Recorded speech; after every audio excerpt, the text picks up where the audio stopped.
My mom used my spare key to break in, then got reported to police and hit with a restraining order. The silence of my new apartment was a luxury I had bought with 3 years of therapy and a cross-country move. It was a crisp, minimalist space in a building with a silver-clad doorman and a keycard elevator. A fortress designed to keep the chaos of my upbringing at 1,000-mile distance. I stood in the center of my living room, nursing a glass of wine, watching the sunset bleed over the city skyline. For the first time in 28 years, I felt safe. I felt like a person, not a project. Then the deadbolt clicked. It wasn't the panicked fumbling of a thief. It was the smooth, authoritative turn of a key that knew exactly where it belonged. The door swung open, hitting the stopper with a dull thud, and there she was, Evelyn, my mother. She was draped in a beige trench coat, carrying a designer suitcase and a bag of groceries, looking for all the world like she'd just come home from a long day at the office. She didn't look at me. She looked at the dust on the entryway table. "Maya, darling, the baseboards are a tragedy," she said, her voice like velvet, wrapped sandpaper. "And you really should leave the light on for guests. It's a miracle I didn't trip." The wine glass trembled in my hand. "How did you get in here, Mom?" She waved a hand dismissively, the silver bracelets on her wrist clinking. "The spare key, obviously. I told that nice boy at the front desk I was your mother and I'd lost my set. He was very helpful. I suppose I have the kind of face people trust." She walked past me into the kitchen, already opening my cabinets. "Organic kale, still trying to be healthy to spite me. You know your father's side has the digestion of a bird. You're going to give yourself an ulcer." The betrayal wasn't just the intrusion, it was the ease of it. I had spent 24 months building a life she couldn't touch. I had changed my number. I had blocked her emails. I had even sent a formal letter through a lawyer, one she clearly viewed as a suggestion rather than a mandate. "You need to leave," I said, my voice thin. "Don't be dramatic." She sighed, pulling a cast iron skillet from my drawer. "I'm staying for a week, maybe a month. My house in Connecticut is having the mold remediate. Besides, you've been so distant. A mother has a right to know her daughter's address." She smiled then, a sharp, terrifyingly bright expression that never reached her eyes. It was the smile of a woman who had spent 30 years gaslighting her family into believing she was the victim of their instability. "I'm not leaving, Maya. In fact, I think I'll take the guest room, the one with the better light. Now, be a dear and help me with this suitcase." The architecture of the breach the next morning. I didn't fight her. I knew better. To argue with Evelyn was to provide her with the fuel she needed to play the martyr. If I screamed, she'd record it and send it to my aunts as proof of my unhinged behavior. If I called the police then and there, she'd charm them, feed them freshly baked cookies, and I'd be the difficult daughter, making a scene over a mother's love. Instead, I went to work. I sat in my office at the architectural firm, staring at blueprints, and realized that Evelyn hadn't just broken into my home. She had broken my peace. She was a parasite. Once she latched on, she stayed until the host was drained. I needed more than a locksmith. I needed a structural failure of her reputation. Evelyn's greatest asset was her perfect mother persona. She was a pillar of her local gardening club, a donor to the arts, and a woman who prided herself on being beyond reproach. She lived for the optics of being a saintly woman burdened by a troubled child. I began to plan. Step 1 was the spare key. I realized she hadn't just talked her way past the doorman. She had likely stolen my spare from my purse during my last visit home 2 years ago, and had been holding onto it like a loaded gun. Step 2 was the invasion. She wasn't just staying, she was colonizing. When I returned home that evening, my books had been rearranged by color. My clothes had been moved from my closet to make room. My antidepressants, the ones she claimed I took for attention, were lined up on the kitchen counter like a trophy display. "I'm helping you, Maya," she whispered as I walked in. "You've always been so disorganized. It's no wonder you can't keep a man." I didn't argue. I pulled out my phone and started a recording app. "Mom, I've asked you to leave 3 times today via text," I said calmly. "I'm asking you again. Please go to a hotel. I will pay for it. You'll pay for it." She laughed, a high, tinkling sound. "With what? Your little drawings. Don't be ungrateful. I am your mother. This is my house as much as yours. I brought you into this world. I own the space you occupy. Asterisk, I own the space you occupy. Asterisk, I had it on tape.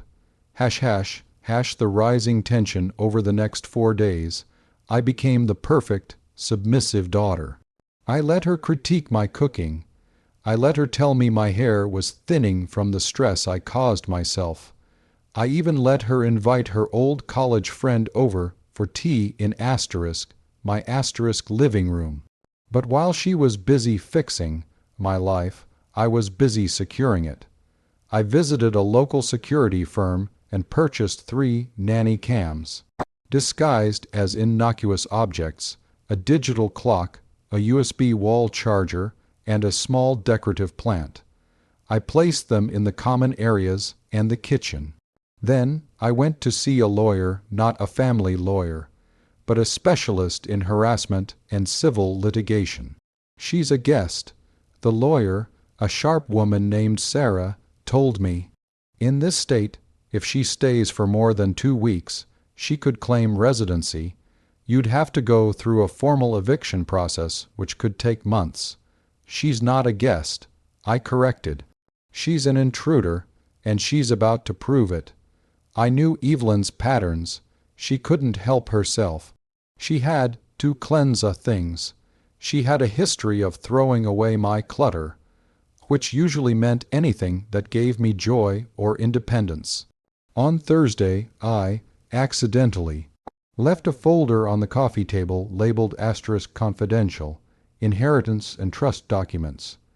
Asterisk inside were fake papers I'd mocked up, suggesting I had come into a significant sum of money from my paternal grandfather, money she had been trying to claw at for a decade. I also left a very real, very expensive heirloom watch, a gift from my father before he passed, on the nightstand. I went to work and opened my laptop. I logged into the camera feed. Evelyn didn't wait 10 minutes. As soon as the door clicked shut behind me, she was at the coffee table. I watched her face transform from the saintly mother to a scavenging bird of prey. She tore through the folder. She paced the room, talking to herself. "Ungrateful little bitch," she muttered to the empty room. Hiding this after everything I've sacrificed. She went to my bedroom. She found the watch. She didn't just look at it. She took a heavy glass paperweight from my desk, and, with a terrifying, methodical precision, she smashed the face of the watch. Then she threw it into the trash under some coffee grounds. She wasn't just visiting. She was destroying. She then picked up her phone. I watched her dial.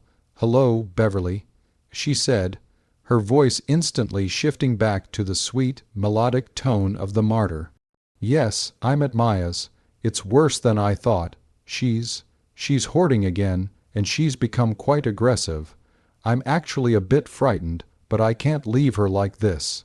A mother stays. Doesn't she? I had seen enough. Hash hash, hash the climax on Friday evening. I didn't come home at 6:00 p.m. I waited until 11:00 p.m. I had already filed the police report online for the destruction of property, the watch, using the video footage as evidence. I had also filed for an emergency ex parte temporary restraining order TRO, citing the illegal entry, the recorded threats of ownership over my person, and the documented destruction of my property. I walked through the door. The apartment was dark, save for a single lamp where Evelyn sat, draped in my favorite cashmere throw, reading one of my journals. "You're late," she said. "I've decided we're moving you back to Connecticut. I've already started packing your things. This city is making you cold." "Mom," I said, my voice steady. "I need you to look at the door," she scoffed. "Why are you going to—" There was a heavy, rhythmic knock. Not a friend's knock. *police* knock. Evelyn's face went pale for a split second before the mask slid back on.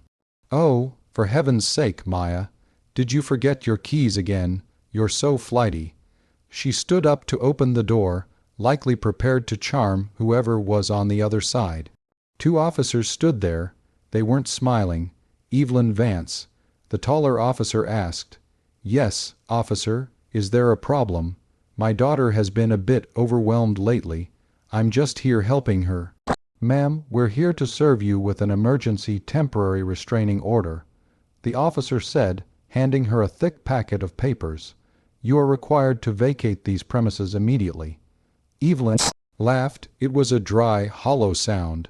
"Vacate? This is my daughter's home. I'm her mother. There's been a mistake." "Maya, tell them." I stepped forward, holding my iPad. "There's no mistake, Mom. I've already handed over the footage of you breaking in with a stolen key, the footage of you destroying my father's watch, and the recordings of you threatening me." The officer looked at the iPad, then back at Evelyn. "We also have a report for criminal mischief and residential burglary. Since you entered with a key you weren't authorized to have and committed a felony-level destruction of property once inside." Evelyn's mask didn't just slip, it shattered. Her face contorted into something jagged and ugly. "You little snake. I made you. You'd be nothing without me." She lunged toward me, her fingers clawed. The officers were faster. They grabbed her arms, pinning her against the wall, the same wall she had complained was the wrong shade of white. "Maya, tell them to stop. Tell them you're lying." She shrieked. "I'm done telling stories for you, Mom," I said, as they led her out in handcuffs because she couldn't stop kicking and screaming long enough to be escorted out peacefully. Neighbors opened their doors. The perfect mother was being dragged out of a luxury high-rise, screaming obscenities at her daughter, her hair disheveled, her trench coat stained with the wine she'd spilled in her struggle. The doorman, the nice boy she had charmed, stood by the elevator, looking horrified. "She's not a guest." I told him as they passed. "She's a trespasser. Please update the security protocol." ###. The resolution, the silence that followed was different than before. It wasn't just the absence of noise, it was the presence of justice. The restraining order was made permanent 3 weeks later. The video evidence was indisputable. Evelyn tried to fight it, but when the judge saw the footage of her smashing the watch while smiling to herself, saintly mother, narrative died a quiet, public death. Her friends in Connecticut stopped calling. The gardening club asked for her resignation. She had lost the only thing she actually valued, her reputation. I spent the weekend restoring my apartment. I moved the books back to their original spots. I bought a new skillet. I didn't replace the watch. I kept the shattered pieces in a small jar on my mantel, a reminder that things can be broken, but the person who broke them doesn't have to stay in the room. I sat on my balcony, looking out at the city. My phone buzzed. It was a restricted number. I knew it was her, probably calling from a burner phone or a lawyer's office. I didn't block it. I didn't answer it. I simply deleted the voicemail without listening. For years, I thought the spare key was the problem. I thought if I just changed the locks, I'd be free. But the real key wasn't the one she used to open my door. It was the one I used to lock her out of my head. I stood up, walked inside, and for the first time in my life, I didn't double check the deadbolt. I didn't have to.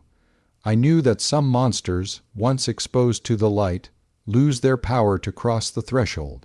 I poured a fresh glass of wine and sat down to finish my blueprints.